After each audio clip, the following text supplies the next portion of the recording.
The mop hit the floor with a wet slap as Charlene McGuire froze outside the administrative office, her dark hands still gripping the handle, while two white supervisors inside laughed about how these blacks should stick to carrying rags, that's their level. The second voice cut deeper. If it weren't for quotas, she'd be shining shoes on the street. Charlene's breath caught in her throat, her heart hammering against her ribs as she pressed herself against the wall outside the office. The fluorescent lights above buzzed like angry wasps, casting harsh shadows across her weathered face. At 38, she had scrubbed every inch of Hartsfield-Jackson Atlanta International Airport for 6 years, her knees permanently stained from bathroom tiles, her hands cracked from industrial cleaners. She'd endured the invisible treatment, the way passengers looked through her as if she were part of the machinery, but hearing it spoken aloud, hearing her worth reduced to a quota and a stereotype, felt like a physical blow. "Manager Thompson's looking for cost cuts anyway," the first voice continued, papers rustling. "Maybe it's time to thin out the cleaning staff. Start with the less essential ones." Charlene's grip tightened on the mop handle until her knuckles went white. Less essential. She thought of her daughter Keisha, just 15 and brilliant, who needed new textbooks for her advanced placement classes. She thought of her mother's dialysis treatments, the medical bills stacking up like accusations on her kitchen table. She thought of the scholarship applications she helped Keisha fill out by lamplight every night after her shift, dreaming of a future where her daughter would never have to overhear conversations like this one. The airport hummed around her with its constant symphony of rolling luggage, boarding announcements, and thousands of feet shuffling toward their destinations. Gate B12 stretched ahead, a corridor of dreams and departures where she had mopped the same tiles countless times, watching business travelers in expensive suits rush past, their phones pressed to their ears as they negotiated deals worth more than she made in a year. She had grown up in East Atlanta, where her grandmother taught her that dignity wasn't something others could take away. It was something you carried in your spine, in the way you held your head, in the work you did with your hands. Her grandmother had cleaned houses for wealthy families, coming home with stories of kindness and cruelty in equal measure, always ending with the same lesson. Baby girl, you are not your job. You are not what they see when they look at you.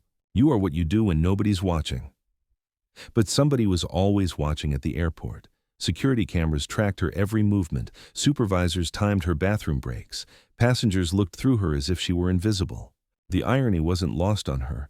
In a place where thousands of people came and went every day, she had become part of the permanent landscape, as unremarkable as the gate numbers or departure boards. "Did you see the way she looked at me yesterday?" The voice from the office carried a hint of amusement. Like she actually thought she deserved respect. These people need to remember their place. Charlene's jaw clenched. These people. As if her 6 years of perfect attendance meant nothing. As if the times she had stayed late to help lost passengers find their gates, or the way she had comforted crying children while their parents dealt with delayed flights, counted for nothing. As if the CPR certification she had earned at the community college paying for it with overtime hours because she believed in being prepared for anything was just another meaningless piece of paper. She remembered the night she decided to take that course, sitting in her tiny apartment while Keisha did homework at the kitchen table. The instructor, a retired paramedic, had looked at her with genuine respect when she performed the compressions perfectly on the practice dummy. "You have good instincts," he had said. "Natural rhythm. That's something you can't teach." It was the first time in years that someone had seen potential in her rather than just a pair of hands to push a mop. The airport's afternoon rush was beginning, waves of travelers flooding through the concourses like a human tide. Charlene pushed her cart toward Terminal B, her movements automatic after years of muscle memory. She knew every stain on these floors, every scuff mark, every corner where dust collected despite her daily attention. The work was honest, she told herself. It mattered. Keeping people safe and comfortable mattered, even if they never saw her doing it. Her phone buzzed in her pocket, a text from Keisha about her calculus test. "Got an A, Mama. Mr. Rodriguez says I have the highest grade in the class." The pride swelled in Charlene's chest, temporary armor against the words still echoing in her head. Her daughter would never clean airports. Her daughter would walk through places like this carrying briefcases and boarding passes, commanding respect instead of begging for it. The supervisor's laughter followed her down the corridor like a shadow. She had heard whispers before about layoffs, about streamlining operations, but it had always felt distant, theoretical. Now it felt like a noose tightening around her neck. At 38, with a high school diploma and hands that smelled permanently of bleach, what else could she do? Where else could she go? She thought about her ex-husband Marcus, who had left when Keisha was 10 because he couldn't handle the pressure of providing for his family. "You're stronger than me, Char," he had said on his way out the door. "You'll figure it out." She had figured it out, working double shifts and selling her car to keep the lights on, but strength felt like a burden sometimes. Everyone expected her to carry it all, to absorb every insult and setback without breaking. Gate B12 stretched before her like a challenge. Business travelers clustered around the charging stations, their faces glowing in the light of their devices. A group of flight attendants rolled their luggage past, their uniforms crisp and professional, their laughter light and carefree. Charlene watched them with a mixture of admiration and envy. They moved through the airport like they belonged here, like they had every right to occupy this space. She had dreams sometimes where she wore a uniform like that, where passengers looked at her with respect instead of looking through her entirely. But dreams were luxuries she couldn't afford, distractions from the reality of bills and responsibilities, and the constant, grinding pressure of survival. The afternoon sun streamed through the terminal windows, casting long shadows across the polished floors. Somewhere in the distance, a flight was boarding for Los Angeles, the gate agent's voice crisp and professional over the intercom. Charlene imagined the passengers settling into their seats, their minds already racing toward their destinations, toward meetings and reunions and new possibilities. She wondered what it felt like to have that kind of freedom, that kind of momentum. Her grandmother's voice echoed in her memory. "Dignity isn't something they give you, baby girl. It's something you give yourself." But how do you maintain dignity when the world seems determined to strip it away? How do you hold your head high when everything around you suggests you should keep it down? The mop bucket wheels squeaked as she navigated around a cluster of delayed passengers, their frustration palpable in the recycled air. One of them, an elderly man in an expensive suit, looked directly at her for the first time anyone had all day. His eyes were kind, tired, worried about something beyond the delayed flight. For a moment, she felt seen, really seen by another human being. But the moment passed as quickly as it came, and she was invisible again, just another piece of the airport's infrastructure, essential but unnoticed, like the ventilation system or the electrical wiring hidden behind the walls. The elderly man from earlier was standing near gate B12, checking his watch with increasing agitation. His face had gone pale, sweat beading on his forehead despite the air conditioning. Charlene noticed him swaying slightly as he reached for his phone, his movements becoming unsteady. She had seen this before, the subtle signs of distress that busy travelers missed, the way someone's breathing changed or their color shifted. Her CPR instructor's voice echoed in her mind. Trust your instincts. When something looks wrong, it usually is. The man's phone clattered to the floor as he stumbled backward, his hand clutching his chest. The business travelers around him looked up from their devices with mild annoyance, as if his medical emergency was an inconvenience to their day. Someone muttered about calling security. Someone else took a step back, creating distance instead of offering help. Charlene dropped her mop handle and ran. The man collapsed just as she reached him, his body hitting the polished floor with a sound that made her heart stop. The crowd of passengers stepped back further, forming a useless circle of observers. She could hear fragments of conversation. Is he drunk? Should we call someone? I hope this doesn't delay our flight. But Charlene wasn't listening to their words. She was listening to the absence of sound from the man's chest, watching for the rise and fall that wasn't coming. Her training kicked in with crystalline clarity, muscle memory overriding the chaos around her. She dropped to her knees beside him, her work uniform soaking up spills and stains from the airport floor she knew so intimately. Her hands found the center of his chest, fingers interlocking the way she had practiced dozens of times on a rubber dummy in a community college classroom. "Sir? Can you hear me?" She checked for responsiveness, for breathing, for a pulse at his neck. Nothing. The man's face was turning blue around the edges, his lips losing color by the second. The crowd pressed closer, a wall of expensive shoes and designer luggage, but they might as well have been on another planet. In this moment, there was only Charlene and the man whose life hung in the balance beneath her hands. She positioned her hands correctly and began compressions, pushing hard and fast the way she had been taught. The man's chest yielded under her palms, ribs flexing with each compression. 1, 2, 3. She counted silently, maintaining the rhythm that could restart a human heart. "Oh my God, is he dead?" someone whispered. "Should we move him?" another voice asked. "Don't just stand there! Call 911!" Charlene snapped without breaking her rhythm, her voice carrying an authority that surprised everyone, including herself. This was her domain now, not because of her job title or her uniform, but because she was the only one who knew what to do. 30 compressions. She tilted his head back, lifted his chin, and gave 2 rescue breaths, watching his chest rise and fall with each one. Then, back to compressions, her shoulders burning with the effort, sweat dripping onto the man's expensive suit. The crowd had gone silent now, watching this airport cleaner perform a miracle on the polished floor.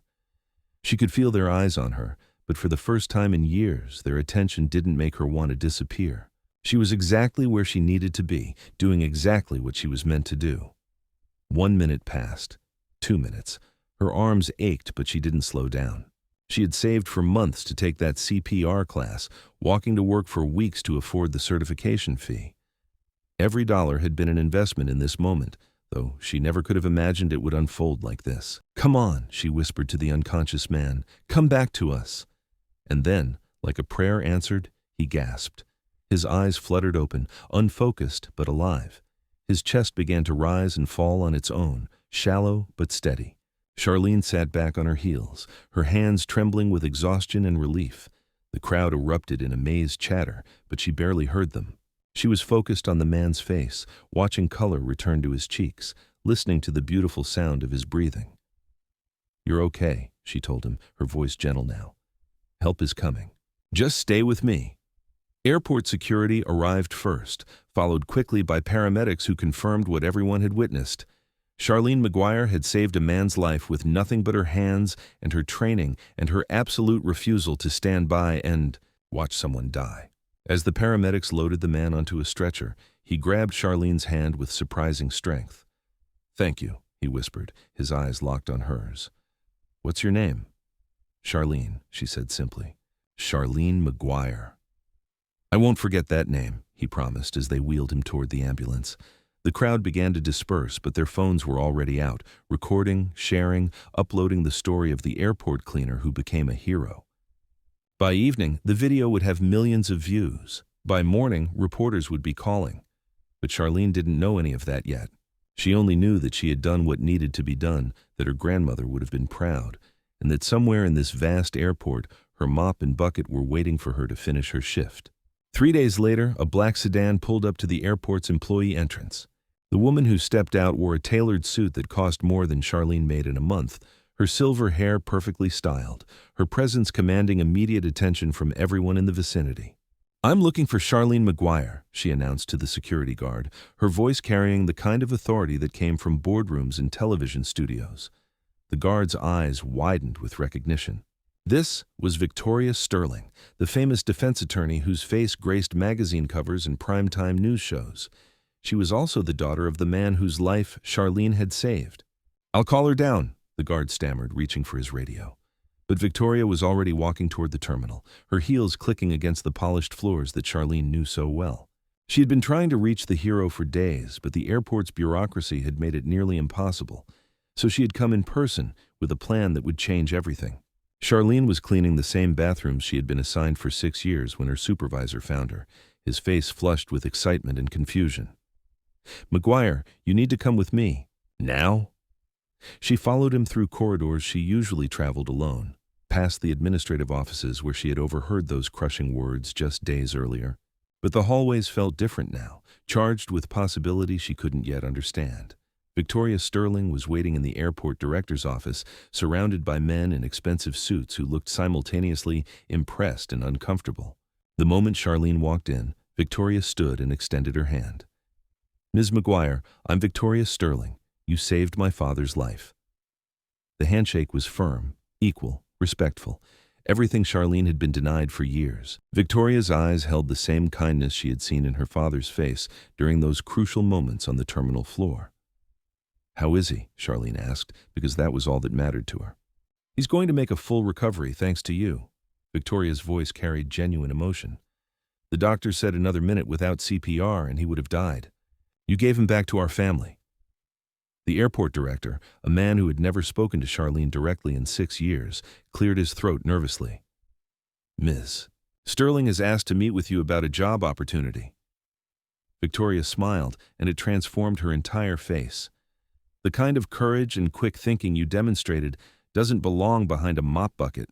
I run a nonprofit organization that trains first responders in underserved communities.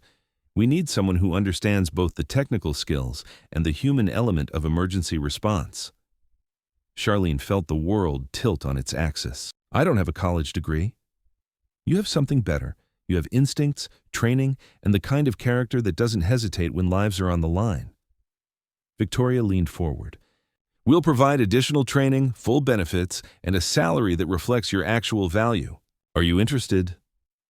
Before Charlene could answer, Victoria continued, her voice taking on a sharper edge as she turned to address the room full of supervisors. "I should mention that my father's story has gotten quite a bit of media attention. People are very interested in how someone with Ms. McGuire's obvious talents ended up relegated to cleaning bathrooms for 6 years." The supervisors shifted uncomfortably. The ones who had made those cruel comments days earlier looked like they wanted to disappear through the floor. "In fact," Victoria added, "I believe there may be some questions about the workplace culture here. My law firm specializes in discrimination cases, and we've received some very interesting tips about certain conversations that took place in this very building." The airport director's face went pale. "Ms. Sterling, I can assure you that we value all our employees." "I'm sure you do," Victoria interrupted smoothly, "which is why I'm confident you'll want to conduct a thorough review of your management practices, starting with anyone who might have created a hostile work environment." Charlene watched this powerful woman fight for her dignity, using weapons she had never possessed: education, connections, legal knowledge, and the kind of social status that made important people return phone calls. It was justice served with surgical precision. "So, Ms. McGuire," Victoria said, turning back to her with a smile, "what do you say?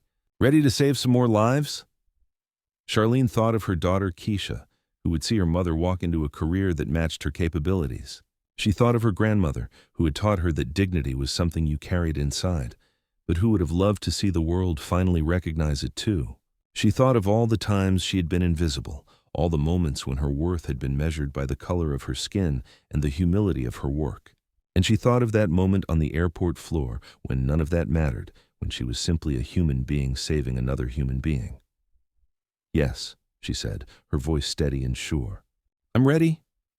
As they walked out of the office together, Charlene could hear the whispered conversations behind them, the scrambling of supervisors trying to distance themselves from colleagues whose discriminatory comments had just cost them their careers. The same hallways where she had once been invisible now buzzed with recognition of her name, her story, her worth. But the sweetest moment came when they passed Gate B12, where a small plaque had been installed. On this spot, Charlene McGuire saved a life through courage, skill, and compassion. Airport employees and passengers alike paused to read it, to understand that heroism could come from anywhere, could wear any uniform, could emerge from the most unexpected places. Charlene McGuire walked out of that airport for the last time as a cleaner, her head held high, her future bright with possibility. Behind her, the floors gleamed with the care she had given them for 6 years. Ahead of her lay a world that finally saw her for who she had always been, not just a cleaner, but a lifesaver. Not just a worker, but a hero. Not just invisible, but utterly, undeniably essential.